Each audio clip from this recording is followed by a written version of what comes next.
출애굽기 19장. 이스라엘 자손이 애굽 땅을 떠난 지 3개월이 되던 날 그들이 신의 광야에 이르니라. 그들이 리비딤을 떠나 신의 광야에 이르러 그 광야에 장막을 치되 이스라엘이 거기 산 앞에 장막을 치니라. 모세가 하나님 앞에 올라가니 여호와께서 산에서 그를 불러 말씀하시되 너는 이같이 야곱의 집에 말하고 이스라엘 자손들에게 말하라. 내가 애굽 사람에게 어떻게 행하였음과 내가 어떻게 독수리 날개로 너희를 업어 내게로 인도하였음을 너희가 보았느니라. 세계가 다 내게 속하였나니 너희가 내 말을 잘 듣고 내 언약을 지키면 너희는 모든 민족 중에서 내 소유가 되겠고 너희가 내게 대하여 제사장 나라가 되며 거룩한 백성이 되리라. 너는 이 말을 이스라엘 자손에게 전할지니라.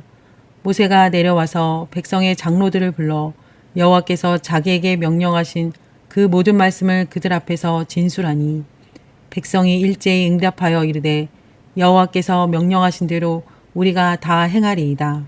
모세가 백성의 말을 여호와께 전하매 여호와께서 모세에게 이르시되 내가 빽빽한 구름 가운데서 내게 임함은 내가 너와 말하는 것을 백성들이 듣게 하며 또한 너를 영영히 믿게 하려 함이니라.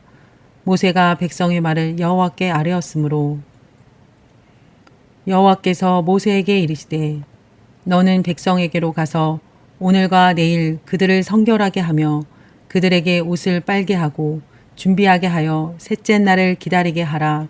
이는 셋째 날에 나 여호와가 온 백성의 목전에서 시내산에 강림할 것임이니 너는 백성을 위하여 주위의 경계를 정하고 이르기를 너희는 상가 산에 오르거나 그 경계를 침범하지 말지니 산을 침범하는 자는 반드시 죽임을 당할 것이라.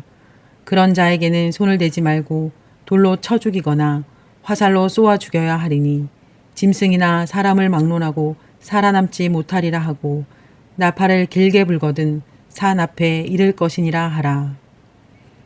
모세가 산에서 내려와 백성에게 이르되 백성을 성결하게 하니 그들이 자기 옷을 빨더라.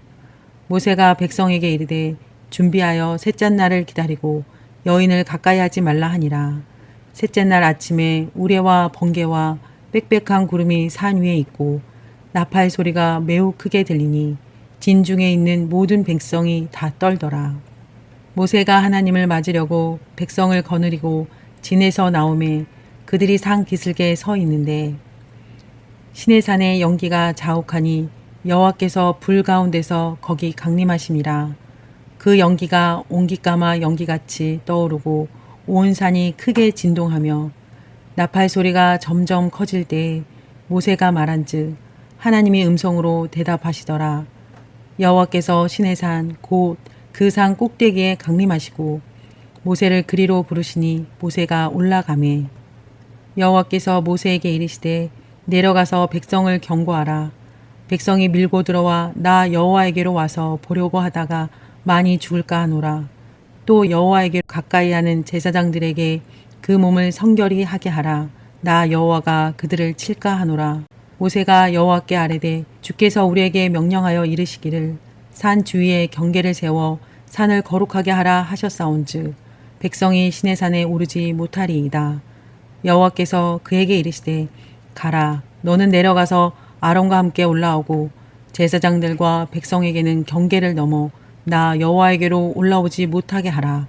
내가 그들을 칠까 하노라. 모세가 백성에게 내려가서 그들에게 알리니라. 20장. 하나님이 이 모든 말씀으로 말씀하여 이르시되 나는 너를 애굽 땅 종되었던 집에서 인도하여 낸 내 하나님 여호와니라. 너는 나 외에는 다른 신들을 내게 두지 말라. 너를 위하여 새긴 우상을 만들지 말고 또 위로 하늘에 있는 것이나 아래로 땅에 있는 것이나 땅 아래 물속에 있는 것에 어떤 형상도 만들지 말며 그것들에게 절하지 말며 그것들을 섬기지 말라. 나 내 하나님 여호와는 질투하는 하나님인즉 나를 미워하는 자의 죄를 갚되 아버지로부터 아들에게로 3, 4대까지 이르게 하거니와 나를 사랑하고 내 계명을 지키는 자에게는 천대까지 은혜를 베푸느니라. 너는 내 하나님 여호와의 이름을 망령되게 부르지 말라. 여호와는 그의 이름을 망령되게 부르는 자를 죄 없다 하지 아니하리라. 안식일을 기억하여 거룩하게 지키라.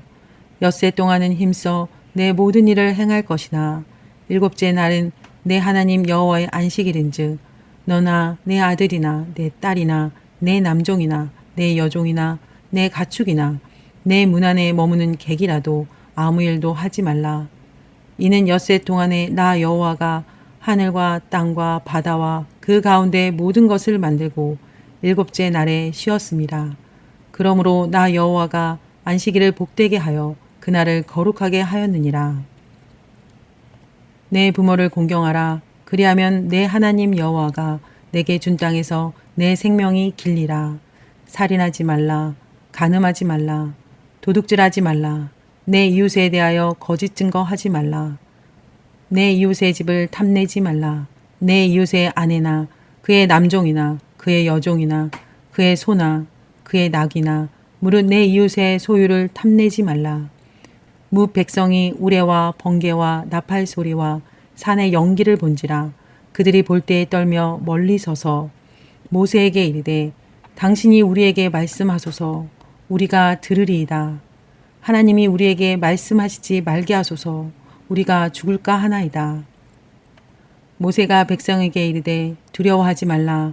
하나님이 임하심은 너희를 시험하고 너희로 경외하여 범죄하지 않게 하려 하심이니라. 백성은 멀리 서 있고 모세는 하나님이 계신 흑암으로 가까이 가니라. 여호와께서 모세에게 이르시되 너는 이스라엘 자손에게 이같이 이르라. 내가 하늘로부터 너희에게 말하는 것을 너희 스스로 보았으니 너희는 나를 비겨서 은으로나 금으로나 너희를 위하여 신상을 만들지 말고 내게 토단을 쌓고 그 위에 내 양과 소로 내 번제와 화목제를 드리라. 내가 내 이름을 기념하게 하는 모든 곳에서 내게 임하여 복을 주리라. 내가 내게 돌로 제단을 쌓거든 다듬은 돌로 쌓지 말고 내가 정으로 그것을 쪼면 부정하게 함이니라. 너는 층계로 내 제단에 오르지 말라.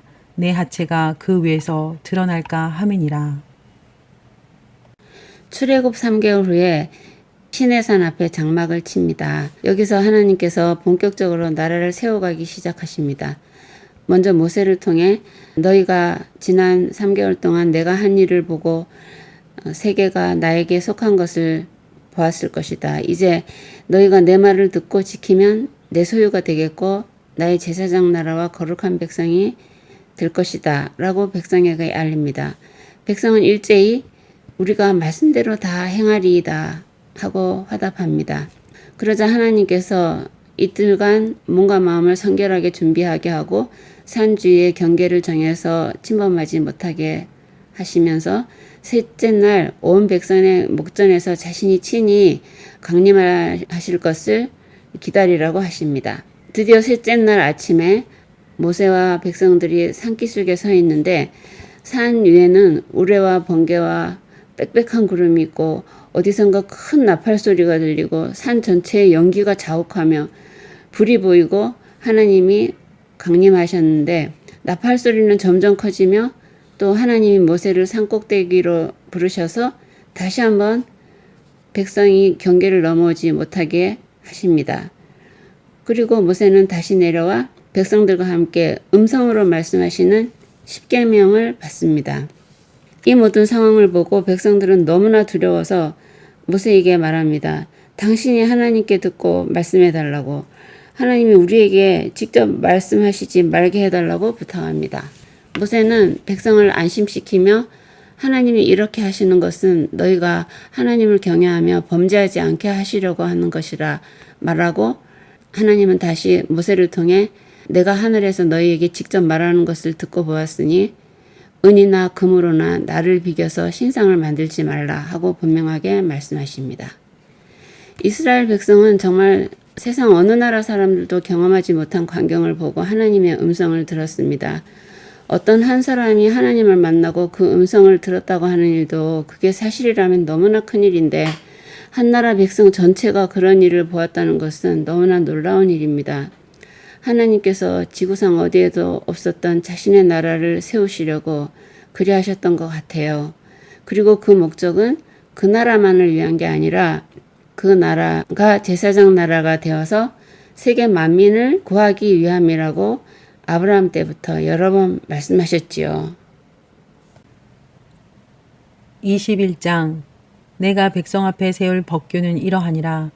내가 히브리 종을 사면 그는 6해 동안 섬길 것이요 7째 해에는 몸값을 물지 않고 나가 자윤이 될 것이며 만일 그가 단신으로 왔으면 단신으로 나갈 것이요 장가 들었으면 그의 아내도 그와 함께 나가려니와 만일 상전이 그에게 아내를 주어 그의 아내가 아들이나 딸을 낳았으면 그의 아내와 그의 자식들은 상전에게 속할 것이요 그는 단신으로 나갈 것이로되 만일 종이 분명히 말하기를 내가 상전과 내 처자를 사랑하니 나가서 자유인이 되지 않겠노라 하면 상전이 그를 데리고 재판장에게로 갈 것이요 또 그를 문이나 문설주 앞으로 데리고 가서 그것에다가 송곳으로 그의 귀를 뚫을 것이라. 그는 종신토록 그 상전을 섬기리라. 사람이 자기의 딸을 여종으로 팔았으면 그는 남종같이 나오지 못할지며 만일 상전이 그를 기뻐하지 아니하여 상관하지 아니하면 그를 속량하게 할 것이나 상전이 그 여자를 속인 것이 되었으니 외국인에게는 팔지 못할 것이요 만일 그를 자기 아들에게 주기로 하였으면 그를 딸같이 대우할 것이요 만일 상전이 다른 여자에게 장가들지라도 그 여자의 음식과 의복과 동침하는 것은 끊지 말 것이요 그가 이 3가지를 시행하지 아니하면 여자는 속전을 내지 않고 거저 나가게 할 것이니라. 사람을 쳐 죽인 자는 반드시 죽일 것이나 만일 사람이 고의적으로 한 것이 아니라 나 하나님이 사람을 그의 손에 넘긴 것이면 내가 그를 위하여 한 곳을 정하리니 그 사람이 그리로 도망할 것이며 사람이 그의 이웃을 고의로 죽였으면 너는 그를 내 제단에서라도 잡아내려 죽일지니라. 자기 아버지나 어머니를 치는 자는 반드시 죽일지니라. 사람을 납치한 자가 그 사람을 팔았든지 자기 수하에 두었든지 그를 반드시 죽일지니라. 자기 아버지나 어머니를 저주하는 자는 반드시 죽일지니라. 사람이 서로 싸우다가 하나가 돌이나 주먹으로 그의 상대를 쳤으나 그가 죽지 않고 자리에 누웠다가 지팡이를 짚고 일어나 걸으면 그를 친 자가 형벌은 면하되 그간의 손해를 배상하고 그가 완치되게 할 것이니라. 사람이 매로 그 남종이나 여종을 쳐서 당장에 죽으면 반드시 형벌을 받으려니와 그가 하루나 이틀을 연명하면 형벌을 면하리니 그는 상전의 재산임이라. 사람이 서로 싸우다가 임신한 여인을 쳐서 낙태하게 하였으나 다른 해가 없으면 그 남편의 청구대로 반드시 벌금을 내되 재판장의 판결을 따라 낼 것이니라. 그러나 다른 해가 있으면 값되 생명은 생명으로 눈은 눈으로 이는 이로 손은 손으로 발은 발로 된 것은 된 것으로 상하게 한 것은 상함으로 때린 것은 때림으로 갚을지니라.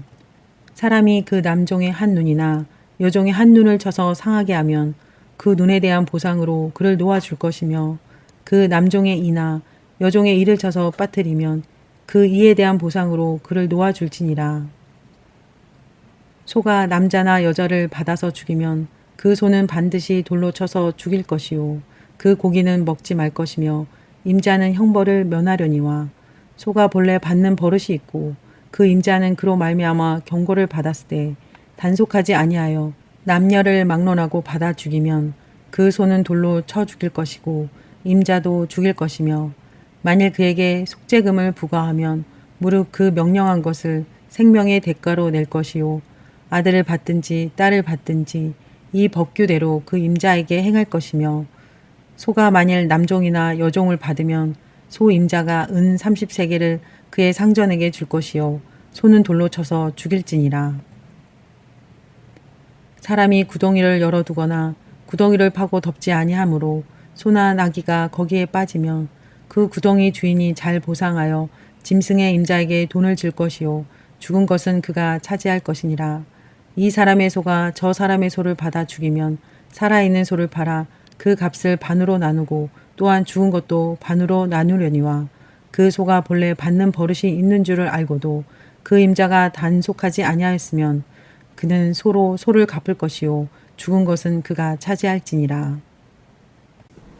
하나님의 강림하심을 보고 백성들이 너무나 두려워하며 모세에게 말씀을 받아와서 전해달라 해서 모세가 산 위에 올라가 백성들이 지켜야 할 법을 받게 됩니다. 그래서 이제 21장부터 31장까지 10장에 걸쳐서 지금의 헌법에 해당하는 나라의 법을 받아 기록한 내용이 길게 나옵니다. 먼저 종에 관한 법이 나오는데요. 당시 상황에서 가장 비참한 인생을 살았을 노예를 보호하기 위해서인 것 같습니다. 예를 들면 2절 보면 동족이 노예로 팔렸을 때는 당시 노예 제도를 따르지 않고 6년간만 종으로 살고 7년째는 몸값을 치르지 않고 자유의 몸으로 나가게 합니다. 그리고 그 다음에는 살인과 폭행에 대한 형벌이 나옵니다. 14절 보면 고의로 살인한 자는 반드시 죽입니다. 그리고 자기 부모에 대해서는 폭행하거나 말로 저주한 것만으로도 죽입니다. 사람을 납치한 자도 죽입니다. 살인은 아니지만 살인과 같은 악한 죄이기 때문인 것으로 보입니다. 그리고 20절 보면요. 노예를 너무 심하게 때려서 죽게 하면 반드시 형벌을 받습니다. 당시 주인의 재산으로 여겨졌던 노예를 보호하기 위한 법입니다.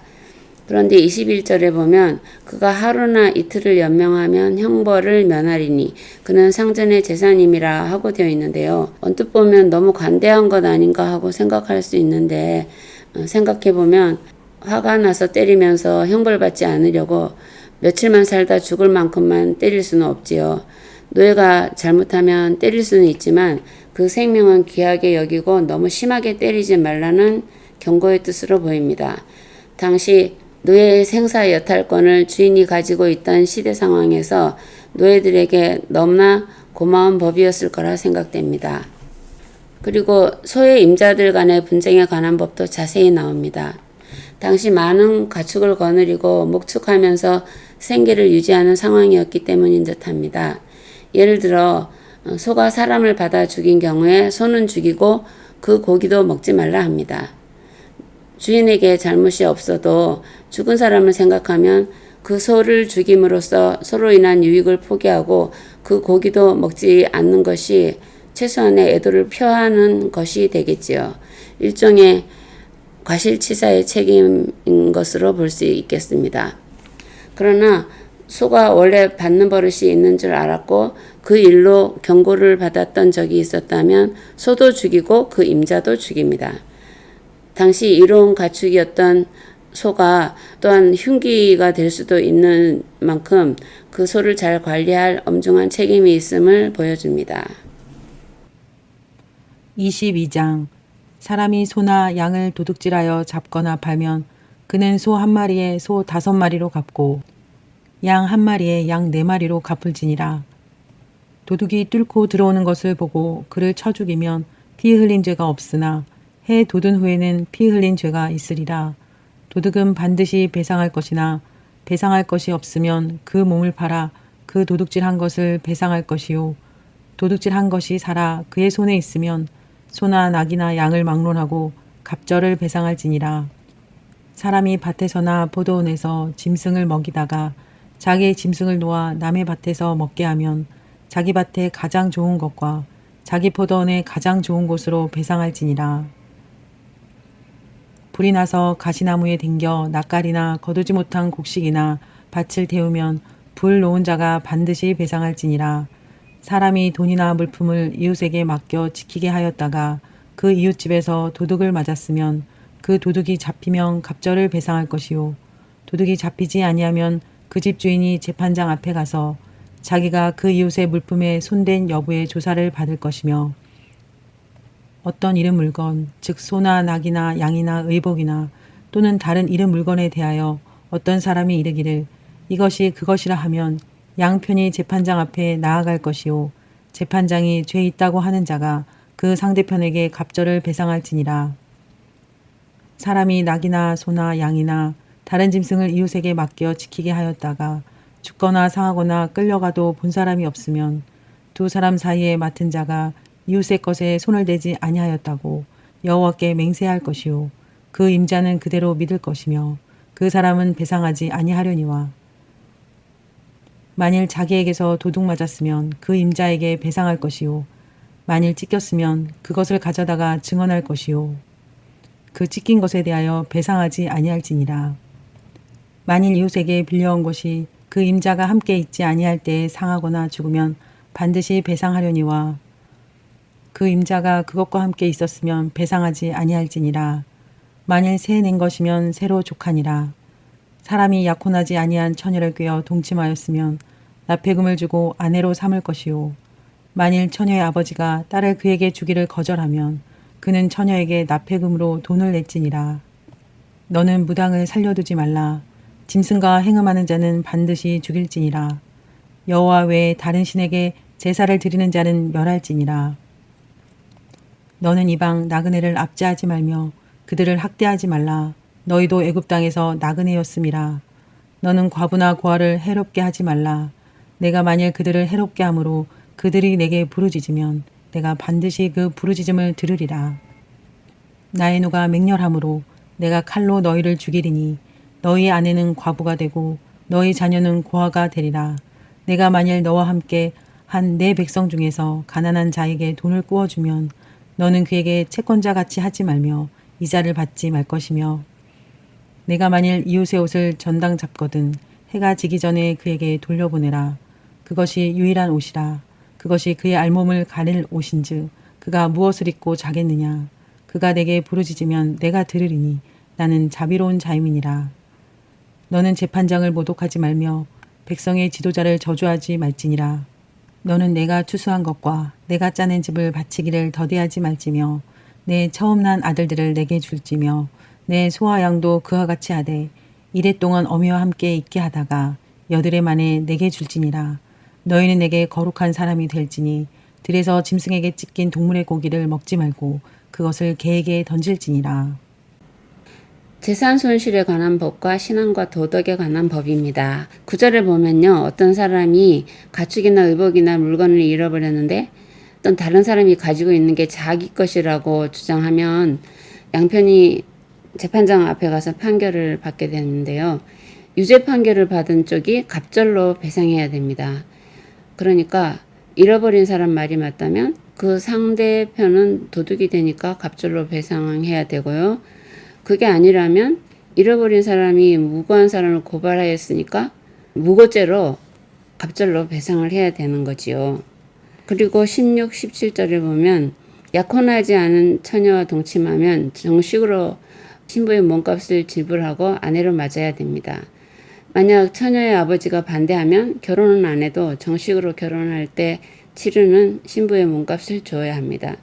이것은 돈으로 막을 수 있다는 뜻이 아니고 혼인 전에 함부로 동침하지 못하게 하는 법인 것 같아요.